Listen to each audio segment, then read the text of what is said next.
SeatGeek is the easiest way to find the best deals on tickets to pretty much any live event. Concerts, sports, theater, comedy, whatever you want. Download the SeatGeek app today and enter promo code SEATS to save $20 on your first purchase. All right, I'm pleased to welcome one of my main men. I know people feel like I got a lot of main men, but I do have a lot of friends in this business. And a lot of people I like to talk football with. And this is one of my guys, man. I've been on this podcast a few times. Very happy that he decided to reciprocate the favor and come on mine so we can dissect his hometown team here. Brandon Kiley from 101 ESPN in St. Louis. Brandon, how you doing, man? I'm good, Jerez. It's good to be on the other end of this thing. How are you doing today? I'm great, man. I'm great. And it's the midway point of the season, and the Chiefs are 6-3. And I wanted to talk to you because, A, we normally have, really good, fun conversations about football. And number two, as a hometown guy, I know you still watch your Chiefs even though you work in St. Louis. I'm interested to know if you share kind of this feeling of inevitable loss that a lot of fans keep tweeting at me. So let's start there. I know you watch this team as a fan. I know a lot of fans here have a feeling of inevitable loss. That the loss in January is coming. I wonder, do you feel the same way despite this team being 6-3? So it kind of depends on matchups, and I know you've talked about this a lot with your A team, and I think it's true. This team very clearly has and offensively, to me, it seems like it could be the running game in the postseason. I know a lot of people will point to Alex. Alex has had a great year. So really it comes down to the defense and the running game. And it's been the issue that we've seen with this team, Therese, for a while. And I know in the past we've been able to say, oh, it's just the scheme. In the playoffs, they'll be able to fix it. It's the scheme. They're going with this nickel. They're putting in a safety down. Well, it's not a scheme anymore. Now it's a real problem. It seems like they might not have the personnel to get this thing fixed. And if that's the case, you get into January and you're playing against the Steelers, or you're playing against the Jaguars, or you're playing against the Titans. I want no part of seeing those physical running games. Hey, are you telling me that I'm going to see Derrick Henry 100% fresh because he's getting 10 carries per game in the regular season? Yes. I don't want that. Are you telling me that Leonard Fournette's going to come into Arrowhead in January and they're going to have Jalen Ramsey locking down Tyreek Hill, and they're going to have A.J. Boye doing what A.J. Boye does against tight ends, and he's going to be lined up one-on-one against Travis Kelce? No, I don't want to see that. Well, too bad. Too bad. You're going to see it. That's coming. You got to be ready. It's coming. I'm sorry. That's coming. I'm not ready because I don't think the team's ready. 1,000,000% Leonard Fournette or Derrick Henry, some 240-pound back is coming in here in January. It's going to be 16 degrees, and he's getting the ball 34 times. 1,000,000% this is happening. The question is, are they going to keep him to 140, or is he going to run for 190? That's the question. And the thing I got to try to figure out is, what kind of gains can be made to keep it from being 190? One thing I've seen that I kind of like Kevin Pierre-Louis as a run defender. I think he needs to play more, especially in the nickel. They might have found something with him and DJ in that nickel. They might have found something there. No more Sorensen in the box. Teams are going to run it at you. I think if that's where they go and Pierre-Louis continues to develop, that could be another, smart move by Brett Veach. And it would really help if Reggie Ragland started kind of living up to his potential, too. That's kind of what you got to bank on as a Chiefs fan, in my opinion. You have any other ideas? Just to kind of respond to that really quick, Therese, a lot of people have talked about how the running game was a problem against Dallas, and it was to an extent. Exactly. But really, it was Dak Prescott who kind of got them on the third downs. Mm-hmm. They held Ezekiel Elliott to 3.5 yards per carry. Right. If you're doing that, that'll work. You'll take that. 3.5 yards per carry against one of these great running backs we're talking about. You take that all day, and some of that was, and Tony Romo mentioned this a number of times on the broadcast, and I'm sure you've seen it in your film review, they stopped putting the safety in the box, and they just said, okay, we're going to put a true linebacker in here. Yep. We're going to quit stubbing this guy in, and now all of a sudden you've got 7 box guys in the box when you're going on a standard down, and that's what they've got to do against these teams. Yeah, and The problem is, you have to be smart about it too, because now teams are just going to throw on you now. That's the problem. That's why I think if you have to go dime, if you have to go nickel, that's why I think like a nice midpoint is just saying, okay, you're not going to be able to run with the safety at linebacker anymore. Like, you're going to have to run on our front four and Pierre Lewis and Johnson. I think that's probably more of a middle ground, and that's a package that they have to improve in and use, because it's going to be important. It's going to be critical in January. And that brings us to the other thing that I think could be a problem. The Chiefs actually rank like 10th in they've actually turned people over more than you think interception wise, but it just doesn't feel like they make like a lot of plays on the ball. Despite the amount of interceptions they have, which like ranks 10th in the NFL, it doesn't feel like they make enough plays on the ball. How many times per game do we see these guys like miss an interception opportunity? And I know that's football, like I get it, but I just feel like they've been more opportunistic in the past. I was wondering if you've seen that too. Yeah, you do. And, I mean, one of the guys that was actually kind of creating some of those opportunities was Terrence Mitchell, and he's disappeared. Like, he's not playing anymore. I don't understand that. But he was kind of the guy opposite Marcus Peters who I felt like he's going to get beat. And he's going to give up some yards, no question. That happens. But that's going to happen to anybody who's opposite Marcus Peters. And he was at least making plays. He was kind of making plays on the ball. And now, I mean, I don't have any trust in the other guys that they're putting out that they're at that number 2 position. I like Steven Nelson. I think he's doing a decent job in the nickel. But, I mean, what happened to Acker, Therese? Excuse me. What happened to, not Acker, Mitchell? Here's what I think happened. And I've done my little digging. Let me tell you one thing about Kenneth Acker. And you can read into this how you like, B.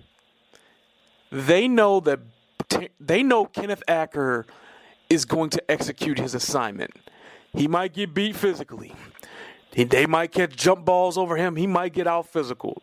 But what they like about Kenneth Acker is that there won't be a mental mistake. That's what I've been told. How about that? So this is the coach thing. This is I'm a Mizzou fan, Therese, and so Mizzou fans that are listening to this podcast will understand what I'm saying. Kim Anderson once told me the reason they had Cullen Van Leer playing 34 minutes a game is because Van Leer can play all 4 positions, and he knows where to be at on the court. And look, Cullen Van Leer has a role on a college basketball team. His role is not 34 minutes a game. It's one of those kinds of things, isn't it? Uh-huh. Yeah, so you can read into that as, Terrence has to sharpen up on the mental side of the game, not make mental mistakes. I also think, though, like, he's really competitive, and I do think, like, he makes some plays sometimes. Like, he never should have surrendered the Amari Cooper touchdown. That was offensive pass interference. He shoved him down. I've never seen anything like that. That was a bogus call. And he brings a swagger to the defense, Therese. Like, there is something to this. Like, I'm a numbers guy. I'm a guy who likes... You're 1,000,000% a swagger guy. You need that out there, man, especially when Eric Berry is not out there for this defense. I remember last year, I think it was last year, the Denver game, one of the observations you made that I thought was astute, he brought the physical punishment, I'm talking about Eric Berry, in that game right away. And the defense fed off of that. And that was one of the ways that they were able to kind of overcome that hump of beating Denver. Now, Terrence Mitchell isn't the same guy, but he brings that same kind of mentality and the swagger to the defense, and they need that now as much as ever. I agree. And I don't think we've seen the last from Terrence Mitchell. I really don't. I don't think we've seen the last of him. And I might be wrong about that, because I think, like, by and large, like, Terrence can help them because he is a competitive guy and he is scrappy and that kind of thing. Steven Nelson's a solid player, man. Like, I don't want to underestimate, like, him being back. Like, him being back to handle the slot is, like, a big deal. Because I don't think Phil's back, like, 100%, man. Like, teams were just kind of getting what they wanted throwing at the slot corner, man. And, like, Nelson's solid, man. Like, I know he got beat by Cole Beasley. Like, okay, the first touchdown was an option route. He was going to get beat no matter what he chose. That was a scheme problem on that play. You vacate the middle. Beasley's smart. He's going to go to the open spot. You can't defend that. Just be careful about blaming Nelson, too. I'm telling this to the fans. I know you know that.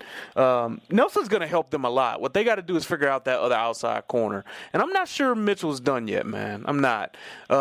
But they do miss Eric because he brought a playmaking ability. Outside of Eric Berry, outside of Marcus Peters and Ron Parker and Terrence. When was the last time you remember like a guy making a play when it wasn't like garbage time? Are we talking about like making a play on the ball? Yes. I mean, Yep. Houston's made plays. No. Just the secondary. Man, I mean, it hasn't really happened this year, right? Like, one of the things that we used to like about Daniel Sorensen is he was kind of that guy, but because he's been playing in the box so much, he hasn't been able to play that role the way that he was in the past. Yeah. So guys have to start making plays, man, because if they don't, guys like Prescott's going to throw on them that way. Like, there's no way somebody like Terrence Williams should be carving them up the way he did on Sunday. Let me also say this. This is still like a 6-3 team, but like they've lost 3 of their last 4, so we're going to be critical. But like by and large, this is still like a good team. Let me just say that. The pass rush. I think I was looking at the stats this year. Justin Houston, would you believe have you looked at the stats recently, by the way? He has like 7.5 Right. So you have. Like, he's been better than you think. Guess how many pressures he has? He's 6th in the league in quarterback pressures. And he's not even 100%. He's not close. He like took 2 games off where he just like couldn't do anything other than bull rush. And he still did that. NFL in every significant statistic for a defensive lineman. I know that guy is a mutant, man. Like sometimes like these guys are just mutants, and he fits the bill as that. Like they just don't make him that way. The point is they need more guys like that, man. Like the other outside linebacker spot, they haven't gotten enough, and maybe this is where Tamba can really help, man. I thought he had some nice rushes. What are your thoughts? How comfortable are you right now with the pass rush? Oh, not comfortable at all. I mean, what happened to Chris Jones? Like, Chris Jones was a guy who, beginning of the season, you come away, and that second game against Philadelphia, he was a monster. Like, he was a big reason why they won that game. I can't really remember many plays that he's made since that game. Like, if you had to ask me how I would rank since week 3, how the defensive linemen have impacted the game, I would say number 1 is probably Benny Logan. Yeah. Number 2, I would probably say Alan Bailey. And then number 3, Chris Jones, maybe. That's not what I expected coming into the year. No, dude, Benny Logan is good, man. Like, he's like the only guy that I feel like comfortable with, teams running at his gap. It's like, oh, you want to run at Benny's gap? Well, you're probably not going to get anything. Have fun. Knock yourself out. But everybody else, man, like, Bailey's had a few moments, man, but like, and you know what the crazy thing is about Chris Jones, though? Chris Jones is actually second on the team in quarterback hurries. He's got, believe it or not, he's got 8. That's more than D Ford. That's more than Sorensen. And that's the biggest problem. Daniel Sorensen is 4th on the team in quarterback hurries. And Alan Bailey only has 1 this year, and Benny Logan has 3. Like, they're not getting enough from their defensive linemen. Like, you want to see a defensive line, go look at Philly. Like, Philly's defensive line is fake. Like, it's a Madden kind of defensive line where they're like 2 deep. You know what I mean? And it's actually, you can't rotate on Madden because auto subs is broken, but they can they're just rotating guys in and they're getting after you. Like, the pass rush has been like honestly a failure on a lot of levels because I think they're more talented than this, and they're not winning the one-on-one matchups. And that's honestly one of the reasons Sutton's getting so much blame because like they're not really being creative, but he's asking them to win 4-on-5, and they were doing that earlier in the year, and they're not doing it anymore. D Ford's injury seems to be really hurting them a lot. Yeah. And the other thing, Therese, last year we talked about it at the time, and we kind of just put this to the side. D Ford switched sides whenever Justin Houston got hurt, and I don't know how much stock I should put into this, but when he was on Justin Houston's side, he was good. And when he returned to the other side, he became not so good anymore. And I just wonder how much that has to be part of what we discuss here when it comes to D Ford and what his production ultimately is rushing the passer. You know what? There's something to it, too, because, like, there's different angles that you take. And, like, some guys are good bending from one side, not so good bending on the other. And I'm not saying that they can't learn how to bend on the other, but sometimes it's just a feel thing. And, it just kind of is what it is, though. Like, you can't move Justin. You can't do it. So, like, D either needs to pick it up or Tamba needs to play more. I do know this, man. Like, I was surprised to kind of hear people think Tamba doesn't want to play anymore. I can guarantee you guys the opposite of that is true. He really, really, really wants 100 sacks. He's got 89.5 now. I don't think he retires until he gets it, too. So, like, I think he needs his 15 snaps per game. Seriously, like, just give it to him. Like, you don't have the luxury of, like, just keeping this guy on the bench. Like, you don't. So, like, they brought him back at the right time, and they should play him. Even when D comes back, he needs to play. Like, period. Are people doing otherwise? Yes. God, yes. Like, dude, like, before he got activated, I had people telling me, like, they didn't think Tamba wanted to play anymore. You know, I'm like, no. Like fans? Yes. Media people, too. Like, people didn't think no. He wants to play 1,000,000%. He wanted to play the first game of the year. Like, he's all the people that I would question whether or not they want to be on the field. Like, Tamba is maybe the bottom of that list on this team. Like, I'm not saying that other guys don't want to be out there, but Tamba Hali went on a tweet storm over the summer because he was concerned that other guys weren't invested enough. Right. That's not something you do if you're not invested in the team and you don't want to play football anymore. Like, it might have been a knucklehead thing to do, but it's not something that you do if you're not invested. Trust me, Tamba really, really wants to play, man. So I think he can help him. And, like, the honest to God truth, though, man, like, that's a pretty positive sign. Like, he was able to come in with, like, 1 practice or 2 practices and, like, be kind of effective. I think if D comes back, you put him on a pitch count with Tamba on a pitch count, you know, you got a chance to have something. And I'm going to give you a dark horse, too. I'm going to let you pick, though, because you're pretty astute. Who do you think I'm going to mention as a dark horse pass rush candidate? I know it's not going to be Tano. It is. Oh, really? I know. And the reason you say that is because, like, it's a complete reversal from what I've been saying recently. But Bob Sutton seems to, like, really like him, like, as a developmental kind of guy. And, like, Andy Reid was, like, really complimentary of the way he played against Denver in 10 snaps. Like, really complimentary. And Bob Sutton actually said he's been doing, quote, great, which he does not say. He says good. But if he says great, you better believe that's probably true. There is no way he's on the field in, like, a situation where they might need him to drop into coverage because he has no idea what's coming his way. But as a pass rush kind of guy, he is a physical freak. And there might be a kind of way to put him in the mix if they want to spice it up a little bit. I'm just saying, just keep an eye on that. I'm not saying it's going to happen. I'm saying they like him enough that, I don't know, I think he's developing more than maybe we thought he was. So here's a question for you, Therese. I'm looking at the schedule right now. Yeah. And they're going up against one of the worst offensive lines in football when they come off this bye when they take on the Giants. Yeah. So the pass rush is going to look a little better in that game because they're going up against the corpse of Eli Manning, a terrible receiving core, and arguably the worst left tackle in football. So it's going to look better there. Then they've got the Bills, the Jets, the Raiders, the Chargers, the Dolphins, the Broncos. Like, this defense is going to look better. That's right. These 7 weeks. It's going to. I can promise you right now. You can mark it down in pen. Yep. This is going to be a defense that you come out of this thinking to yourself, oh, maybe they've gotten a little better. I just don't know how much I should actually look at what we have the next 7 weeks and compare it to what we had over the first 9 and say that's real versus that's real because these teams are so bad. It's not going to give us much of an indication on what they're going to do against the Jaguars or the Titans or the Steelers. That's a great point. I know. 1,000,000%. Like, our stories are going to be real positive because they'll win like 6 in a row or something. And they should be. But at the end of the day, man, like, January's going to come. It's going to be cold. And some gigantic running back with a smash-mouth offensive line is going to come in here, and their manhood is going to get tested. And if they don't rise to that challenge, they're going to be at the Pro Bowl again. And they're going to be talking about how it's a real nice season.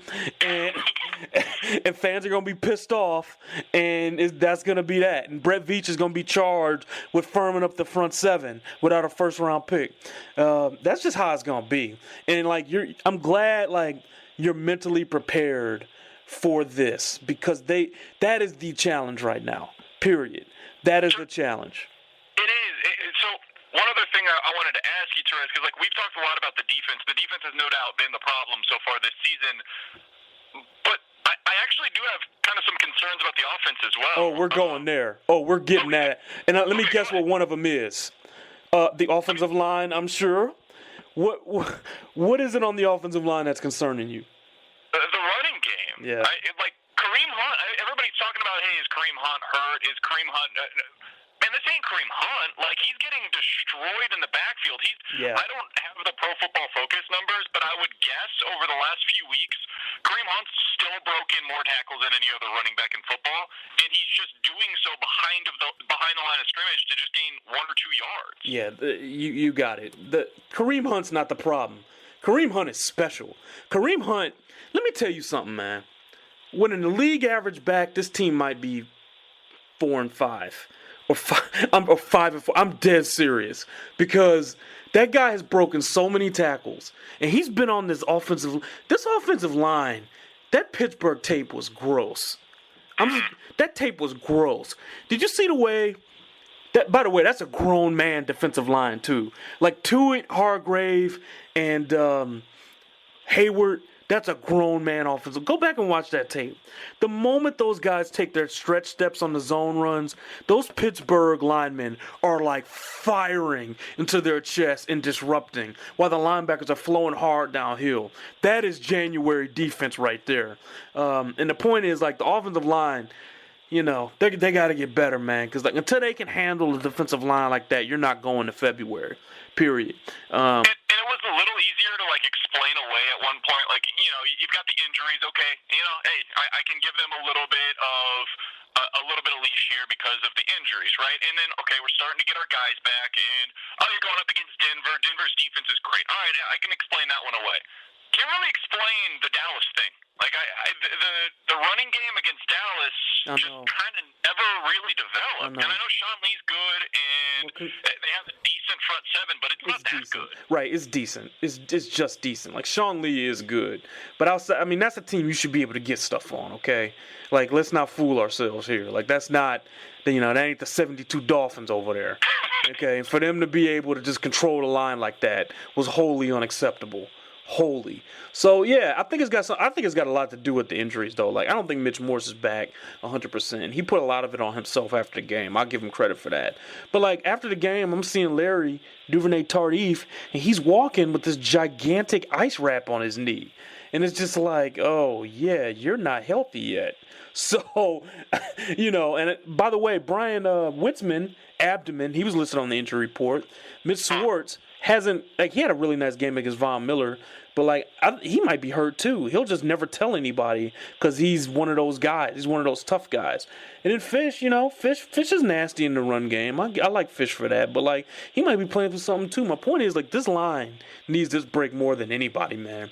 And if they want to get back to winning, you know, the way they did in September, these guys got to set the tone. And they need Larry to heal, because this is a real problem if Larry isn't ready to go, man. Because I like Zach Fulton, man, but I think you saw after that there's a drop-off, right? Yeah.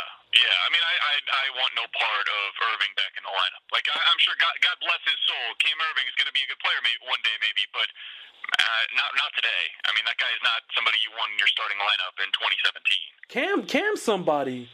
he needs to spend this offseason with Barry Rubin. Like, they need to get him, like, he shouldn't go to Florida or where he don't need to go home this fall. He needs to get him a little house here, get him a little condo or something, and just spend every day in that weight room building and changing his body. Just kind of a different body for an offensive lineman, like a thin guy. And, you know, you can see that if he's asked to play with power, guys like grown men are going to get up under him. So, you know, I think he's athletic enough and he's smart enough to be a good player, but he's got to change his body first. What other concerns do you have with this offense, man? I would say, other than the offensive line / running game in general, one of the things that I've noticed of late is Alex is starting to drop his eyes a little bit. And that kind of, once again, goes back to the offensive line a bit, is he's feeling that pressure. But I still think Alex has played well, and not all of it is his fault. But when he starts to feel pressure sometimes, and this is what he avoided doing in the first few weeks of the season so well, and it's one of the reasons why I gave him so much credit. He starts dropping his eyes, and when he does that, he misses guys deep. Like DeMarcus Robinson, I think is a real player. Terez. I think that guy's really good. Mm-hmm. Tyreek comes open late a lot because guys just can't stick with him for more than 3 or 4 seconds. Mm-hmm. And when that happens and you're missing these guys deep, you're missing like touchdowns or 40-yard plays over the top that he hit against New England, that he hit against Washington, that he hit against Houston. And when you miss those things, those are those big chunk plays that when you look at the toxic report after the game, mm-hmm. those are the ones that you want to see on there. Yeah, and that's definitely true. But again, I blame the line for this. Like there shouldn't be guys in his like purview the way that they are. There's guys around him, and they don't get stats for it. Like they don't get a stat for like being around him. But there's way too many guys kind of like in his area, and like yes, like that affects him, man. Like it does. It affects any quarterback, but it does affect Alex. If you can keep him clean, you know that's how you take advantage of the things that he does, like his growth. If he can stay clean, he's gonna be the MVP. But if they let him get hit, you know, you're going to see 2016 Alex, and you're not going to be happy, and people are going to be looking forward to Pat. That's all there is. But I do think at this point, safe to say your team MVP is who? Alex Smith. 1,000,000%, right? Would you have given any thought to Kareem Hunt a month ago? Yeah, absolutely. I think NFL MVP you would have given Kareem Hunt at least a consideration a month ago. Yeah. I think it's got to be Alex. His numbers are insane. He's on Pat track to throw 32 touchdowns, set a career high in yards, and throw like 2 interceptions. That's ridiculous. We agree the rookie of the year is Kareem, right? Gotta be. It would have been Deshaun had Deshaun Watson not gotten hurt. I think just because of the quarterback position, I probably would have voted Kareem because I think he's amazing. But I think Deshaun probably would have won that had that happened. But yeah, at this point, it's got to be Kareem Hunt, unless Leonard Fournette goes on some crazy tear in the second half. Yeah. Who is your vote for Team Alpha Dog? Team Alpha Dog. That's a good question.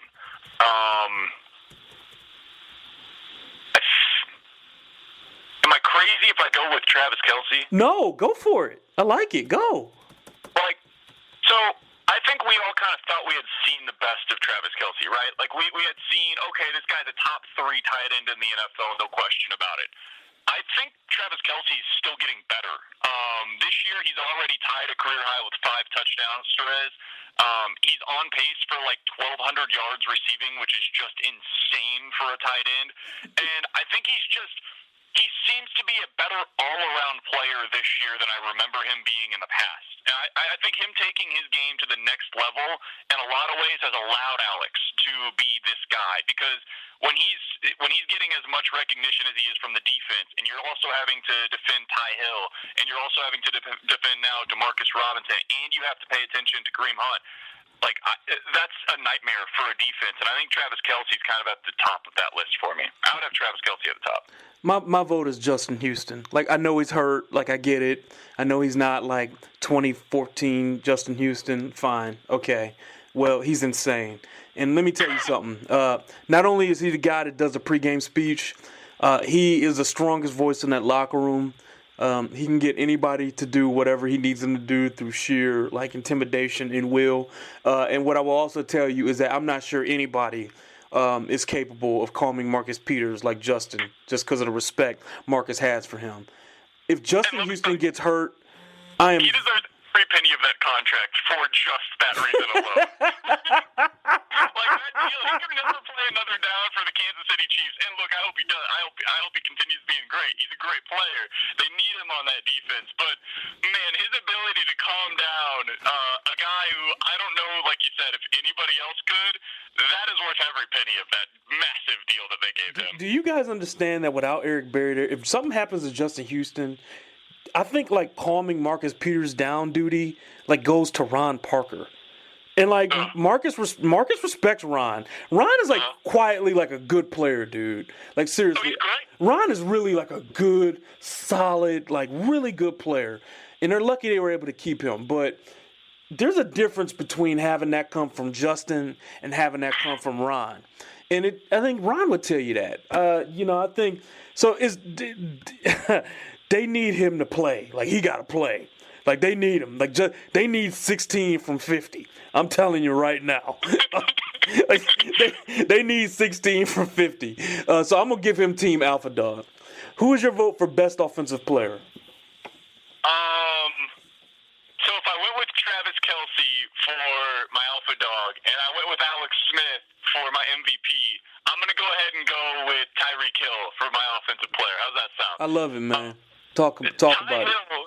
People were questioning whether or not this guy could be a number one receiver, and he's about to put up better numbers this season than Jeremy Maclin did in his first year in Kansas City as the number one receiver. I know. Like, he's right now on pace for 1,200 yards receiving and 10 touchdowns through the air. I mean, those are like legit alpha dog number one receiver numbers, Trez. He's on pace for 71 receptions this year. That's really good from your number one guy. Like, I think Tyreek has been so much better at just like the route running and the things you would expect your number one receiver to do than I expected him to be. And he's not. Yeah. And he's not just like a fast guy. He's not getting all these yards because he's fast. I mean, part of it is because he's fast, but he's actually like a good route runner. And he can track it pretty good. Like, this guy is good. And, like, the decision to release Maclin had to do with money. But also, I don't think he would have been okay with being this X. Like, he's not built for that.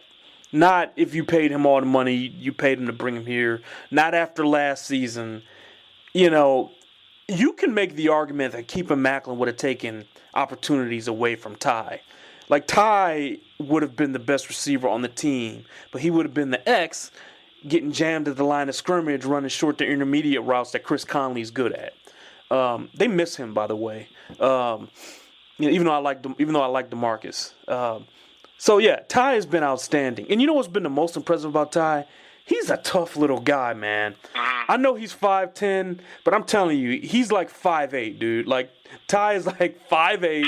He's 185 pounds, and teams know they can't run with him, so they look to deliver shots to him. And that little guy stays in the game because his team needs him. He's been a legit number one. He's proven it. Like, I hope people kind of give him credit for that because that little dude can play, man.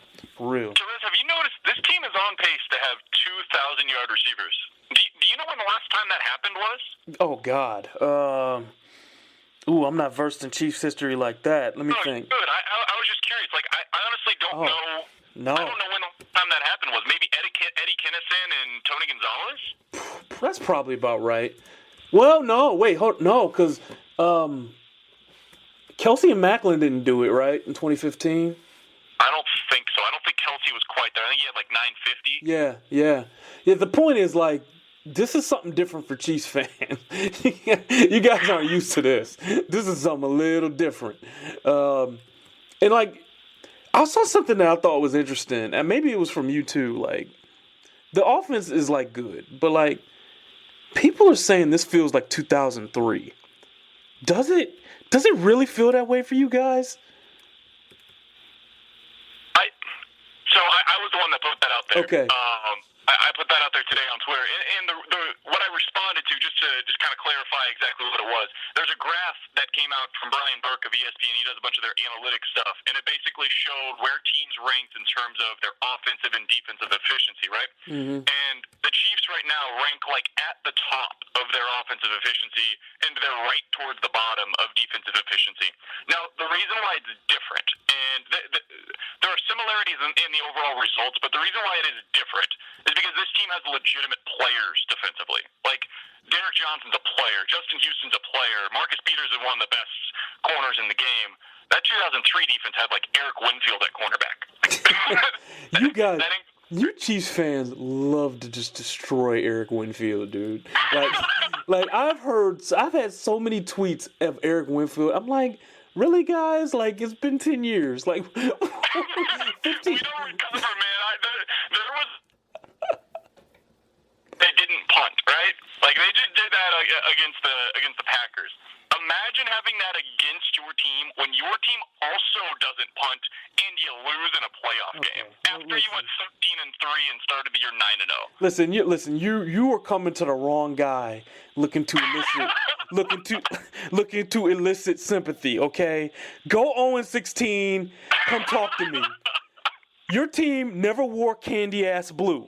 That was the color of the Lions uniforms during the Matt Millen era. I swear to God. It was candy-ass blue. It was like a light blue, shaded in black, with the cartoon lion font. And I had to watch this team with Joey Harrington and Kevin Jones and Charles Rogers, who was getting high out of his mind every day.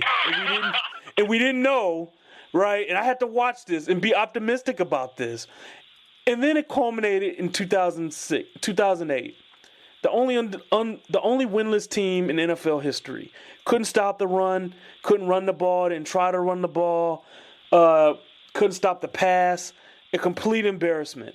Never seen a Super Bowl in my life. My dad's never seen a Super Bowl in his life. Last time they won was 1958. They won the NFL champ. They didn't have the Super Bowl then. Like, we can do this. You're gonna lose. I watched this team force 2 all-time greats into early retirement because they never thought they'd win. Barry Sanders and Calvin Johnson. That's one that's like 0-16 is one thing, but it's just a year, right? It's one season and it ends. The fact that you forced Barry Sanders and Calvin Johnson into retirement, it's so much worse. Like, Calvin Johnson retired at like 31, dude. Like, he was just done. He'd had it. He didn't want. He was still one of the 10 best receivers in the NFL. Like, Calvin Johnson is like better than like. There's like 10 receivers in the NFL better than like Calvin now. Like, he retired 2 years ago because he was just done. He was done. Like, do you know how good Matt Stafford would be if he wasn't a Lion?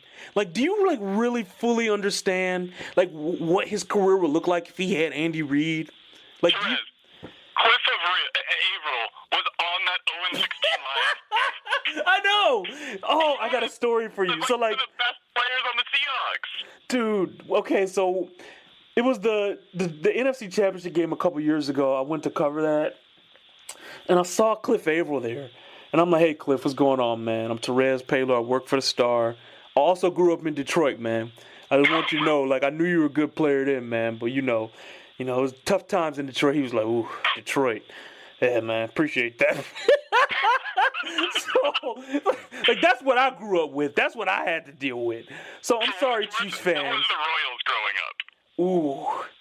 Yeah, that was pretty bad.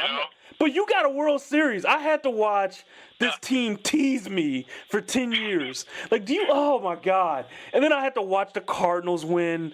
Oh my God. And just Cardinal fans. And they mocked you. And we lost that series because they couldn't throw to first base. I had Curtis Granderson falling in center field. Like, come on, dude. There was a writer. I work in St. Louis now, so I know these kinds of things. There was a writer. His name's Bob Nightingale. He's actually like a good dude. He wrote before the series that it was such a mismatch between the Cardinals and the Tigers that the Tigers were going to win in 3. That's a true story. He wrote that. Like, do you understand what that was like to watch Jeff Weaver, like, just toss, like, just like gems against my team? We had Jeff Weaver, by the way. And he's just, Anthony Reyes. I have to watch this, right? I'm watching. They had Adam Wainwright closing. He wasn't even starting. And they have, like, do you understand? Scott Spezio, just these people. Like, I know you cover them now. Like, I got it. But just, like, understand, like, as a Tiger fan, that was brutal. That team had Jim Edmonds, Scott Rowland, Albert Pujols, Yadier Molina, Chris Carpenter, and Wainwright. That's it. Okay? That's it. I'm watching So Taguchi do it. So, like, I know this is turning into, like, a woe is me Tiger thing. Like, I get that. But, like, listen, my point is, Chiefs fans, enjoy this. Like, I've never once in my life seen this kind of sustained success from the team I grew up watching. So, like, even if the thing ends in January, like, it's still not that bad. You have highs. You know what I mean? Like, does that hit home at all, Brandon? At all? It does. I made this comparison the other day, Terez, and I want to get your thoughts on this because I know you're an NBA guy too, right? You like the NBA? 1,000,000%. Love it, yes. Okay. So I said that the Kansas City Chiefs the last like 4 to 5 years have been what the Memphis Grizzlies have been in in the Western Conference. Like a really good team that like 20 fan bases would kill for their team to be exactly what the Grizzlies have been the last 8 years probably with Marc Gasol. And like you have a really good team there in Memphis, but they're just never going to win. And every fan of the Memphis Grizzlies knows that going into the season. They're not going to make it to the NBA Finals. They're not going to win a title, but they're good. And I think that's what Chiefs fans feel like right now. We're good, but it doesn't feel like this is the team that's going to make it to the Super Bowl, and it doesn't feel like there's anything you can do to change that because the Patriots and the Steelers still exist. Ooh, I like that. That's pretty solid. I would say though, I would say that I thought there were times where like the ceiling for this team was a little higher than that Memphis team. Although I will say this, you definitely need to hope for an 03 Pistons, like 04 Pistons. Like if this team can just get a few breaks, it's possible to get there. It is possible. I think the comparison is the Mavs, right? Because the Mavs, whenever they beat LeBron the first year that LeBron was in Miami, was like, this is the only time you're going to have that opportunity. It was, hey, LeBron's in his first year in Miami, and he just crumbled. He just crumbled under the pressure, and it didn't work for him in the finals. And because of that, Dirk got his final appearance. Well, if you're the Chiefs, kind of what you're hoping for is, I don't know if you've looked at this, Therese, but Big Ben's quarterback rating right now is worse than what Blake Bortles is on the season. Big Ben isn't the same too. He's not. And so what you're hoping for as a Chiefs fan is you get into the postseason and you play the Steelers, and instead of Big Ben being the guy that we've seen him be for the last 10, 15 years, Big Ben is this guy. And maybe he throws a pick to Marcus Peters, and he takes a sack and you get a turnover because Justin Houston's awesome. Like, that's what you're hoping for. You're hoping for that, and then you get to the Super Bowl, and anything can happen in a one-game sample. Yeah, well, you're rooting for that, and definitely a Le'Veon Bell suspension. Definitely rooting for that. Definitely need that. You hope that Leonard Fournette skips practice or something, or is late again. Like, that's what you're hoping for. That's what you need. Can we get the Texans to somehow find a way to superimpose Colin Kaepernick onto Tom Savage's body? That way the Texans can make the playoffs, please? 1,000,000% Chiefs fans should be rooting for, like, Tom Savage to pull a Scott Mitchell. Like, 1,000,000% you better hope just Savage goes off. He just comes out of nowhere and becomes good. Isn't this a contract year for him, too? I don't know. Let me see. Tom Savage. How many years has this guy been a pro? Therese. I know. I'm reaching, man. I'm trying. I'm reaching. I want this for you guys, man. I know you've been chill said that the contract It is. It is. It's a contract year for Savage. It is. Tom Savage is undefeated of being bad. There are some things I know. that just they overtake the contract year. Tom Savage's abilities is one of those I things. know. He was awful on Sunday, too. He was so bad. He was awful. A 15.3 QBR. Oh, God. I know. You just got to hope. Look, I know we're grasping. It is what it is, though. Like, we're just trying to get you there. All right. The team's going to win like 12 games. They are. They're good. Yep, and they're gonna hang another one of those AFC West banners in the facility, and you guys are not gonna be happy with that. All right, let's run through these other ones real quick, man. Best defensive player, who you got? Oh, Marcus Peters. Oh, well, you have to stick with it. Okay. Like I said, that reactionary, and it shouldn't have been that much of a reaction because, like you said, like Justin Houston's been really good this year, but Marcus Peters is awesome, and I know people have ragged on him this season, and they say that he's not having as good of a year. Maybe that's true. The guy I've watched has still been pretty damn awesome, and I would still take him as like one of the 5 to 7 best corners in the league, and when you have that guy, you hold on to that guy, and you embrace him for everything that he brings to the table. So Marcus Peters would be my guy. I like it. I'm picking Houston, though, just because he's insane, and I just want people to understand that he's still really having a good season. Who's your biggest surprise? Biggest surprise this season? It's probably cliche to take Kareem. You know what? Okay, so Kareem Hunt's the biggest surprise because I didn't expect this. So I'm going to put that out as like the disclaimer. But as a secondary thing to that, I would say DeMarcus Robinson. Ooh, yeah, because DeMarcus has been so much better than I expected him to be, Therese. Like, his numbers aren't crazy this year. If you just look at his game log, like, he has one game with more than 20 yards receiving. if you watch the games, it's like the box score scouting doesn't work with this guy. He changes the way that defenses have to play against the Chiefs because of his speed. And I think DeMarcus is going to have a big game at some point down the stretch that's like really going to matter. And so I would say he's my biggest surprise from that perspective. I tried to tell people that guy could play. And I'm telling you, take this to the bank. When Patrick Mahomes becomes a quarterback here, those guys are going to average 3 touchdowns per year on post routes. Just trust me. It's just take this to the bank. Those guys are going to hook up on so many posts. Those guys will hook up on the Antonio Freeman Memorial post route touchdown. Just trust me.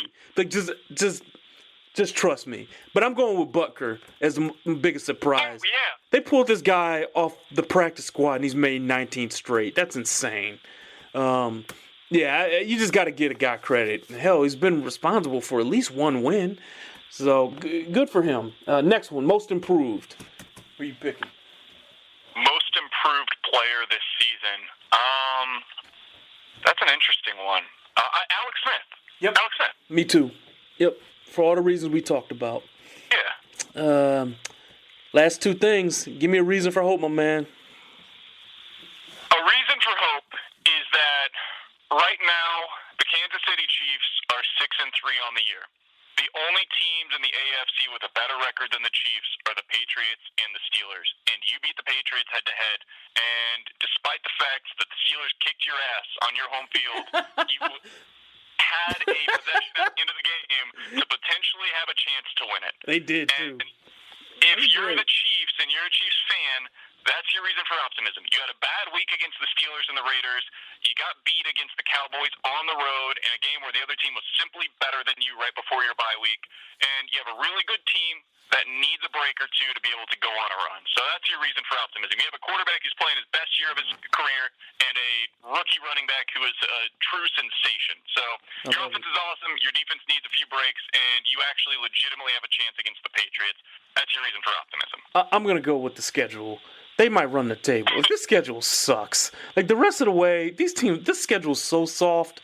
I know it won't do anything to, calm fans down. But if Andy might not even have, the annual Andy Reid winter loss that upsets fans. He might not even have. Dude, I'm telling you, this schedule is so soft, dude. Dude, I'm telling you. The Dolphins on Christmas Eve. That's the game that scares you. There's a 100% chance. I'm looking at it right now. ESPN predicts 15% chance that the Dolphins win that game against the Chiefs. There's a 1,000,000% chance they win that game. Why? Why did Christmas Eve? It's Miami. They don't win when it's cold. They can't win in the cold. Why? The Chiefs don't win that game. It's a non-divisional game against a random team that's no good. That's the game. Oh, God. Are you looking at the schedule right now? I have, yeah. I've got it in front of me. All right. Let's go through them real quick. What you got? The remaining games at the Giants. They're going to kill them. That team stinks. Go ahead. The Bills. I could see them losing that one. Yeah, that might be the game, actually. I might have been wrong here. That might be the game. Oh, what about the Jets? Oh, at the Jets. Give me one thing real quick for you on the Bills, Trez. The Bills are the 2013 Chiefs. 1,000,000%. The Bills have a good defense. They don't turn the ball over. They have, nothing explosive on offense whatsoever, and they don't have a receiver, I'm pretty sure. They just go onto the field with 7 tight ends and a running back. And they get breaks, too. They get a ton of breaks, They're the Chiefs of 2013. Yeah, I wonder if a team's going to come back from 28 down on them in the playoffs. I wonder if that's going to happen. I don't think they even have that in them. I know. What about the Jets? I don't know, man. That feels like a game the Chiefs win. Yeah. I don't know why, but that feels like a game the Chiefs win. How about the Chargers at home? Chiefs are better on the road. You know this. I'm going to pick it to be either the Raiders or the Chargers. One of those next 2 games. One of them teams are going to get them. I have a soft spot in my heart for the Chargers. I can't pick this team. I picked them to win this damn division. Why did I do that? Did you really? Oh, no. Oh, I don't. You know what? I can't really talk, though, dude. I think Hold on, who did I pick? I think I picked the Giants to win the NFC East. Like, I can't really talk. I did too. Did you? Oh! Really of picking teams. Can you believe the Chargers lost on a missed field goal at the end of the Dolphins? Yeah, that really happened in week 2. That's when I knew that prediction wasn't going to work. I don't think they're that bad either, though, man. Like, They're a good team. I don't think they're that bad. Like, okay. So, give me a reason to moat, man. I mean, because you're the Chiefs. Like, that's it. Done. Do I need to say anything more? You know, like, you're going to go against Leonard Fournette, or you're going to go against the Steelers. Like, you're going to go against one of these great running backs, and your offense is going to be on the field for 15 minutes, and it's going to be exhausting to watch the game, and you're going to leave saying, how the hell did we lose that game? And also, at the same time, how the hell did we have a chance to win that game? So, that's why. You're the Chiefs. You know, people do that fantasy football in the playoffs, the daily thing. Like, if you play that, and you see Derrick Henry is going against the Chiefs, or Fournette, or Leonard, I don't care if your budget is $100, and you have to make him like 92. Like you just pay it and be done with it and win the week and call it a day. Like, that guy's gonna go. And I know this is, we're having some fun. And I will tell you this: it's possible that they have the nobody believes in us game. Like, everyone's going to pick them to lose at home to one of those teams. And it would be really Andy Reid-ish for him to pull that game out, get people's hopes up again, then just go to, like, Pittsburgh and they lose. Oh, you can't do that to me. You're giving me hope. I feel like the thing you got to hope for, again, we've done the hope, but it's supposed to be Mope here, but, like, you got to hope you're the 1 or 2 seed. You skip that divisional round, and you have the nobody believes in us game. I know. And now, like, hopefully on the other side was the Steelers and the Patriots, and just one of them knocked her out. Yep. You just hope Bell gets suspended. That's how you do it. That's how you get there. And then the Super Bowl, literally anything can happen. Literally anything can happen in the Super Bowl. So, because this ain't 1994, where there's one team that everyone knows is superior. Like, anybody can win this year. This is one of those wacky years. And this is one of those wacky years somebody like the Chiefs could get there, too. So, we've had a lot of fun making fun of, this season and having some fun with these guys. But this is still a good team. And I encourage you guys to kind of enjoy this season, because it's going to be a good season. You're going to see a lot of victories. I've had so much fun watching this team. Like, aesthetically, like, they are one of the 3 most enjoyable teams in the league to watch. Like, just as a neutral observer of football, they're really fun. Like, there are teams that are stealing the Chiefs playbook right now to incorporate their stuff into their offense. Like, that's what earlier this week, Sean McVay, he was talking to Peter King, and he was like, yeah, I just flat out stole that from Andy Reid. Because, of course, because Andy Reid's awesome. Right. So, as a Chiefs fan, like, remember that. When you're dogging on Andy Reid because he has the Andy Reid game down the stretch, or because there's something that happens in the final 2 minutes of a half and he screws up a timeout, like, remember that you also have one of the best offensive minds in the last 20 years in football. Yeah, I'm going to bring you on the podcast again at the end of the year to remind people of that, when people are tweeting to me that they need to fire Andy, and I'm going completely corporate champ on them, because I'm losing patience with the people. So, hey, man, this was everything I thought it would be, man. This was great talking to you about this thing, and I look forward to talking to you on yours at some point again, and hell, we'll probably wrap this thing up with you later in the year too, man. So stay in touch, and hey, make sure you tell people how to get you too, man. This guy's a great follow, folks. Give him a follow. Yeah, so I'm at BK Sports Talk on Twitter, and then I actually do a Sunday NFL pregame show. If you're driving around town and you've got your TuneIn app on your phone, or if you want to download our app, it's the 101 ESPN app. So that's 101 ESPN, and I'm on from 9 to 11 a.m. every Sunday right before the NFL game. So we'll talk a little Chiefs. We always do, because, of course, they're a store here as well locally in St. Louis. So 9 to 11 a.m. on Sundays is when you can catch me talking NFL, or you can follow my tweets at BK Sports Talk. Awesome. All right. Hey, B, man, this was great, man. I appreciate you, man. I'll talk to you later, okay? All right, buddy. I appreciate it, Terrence.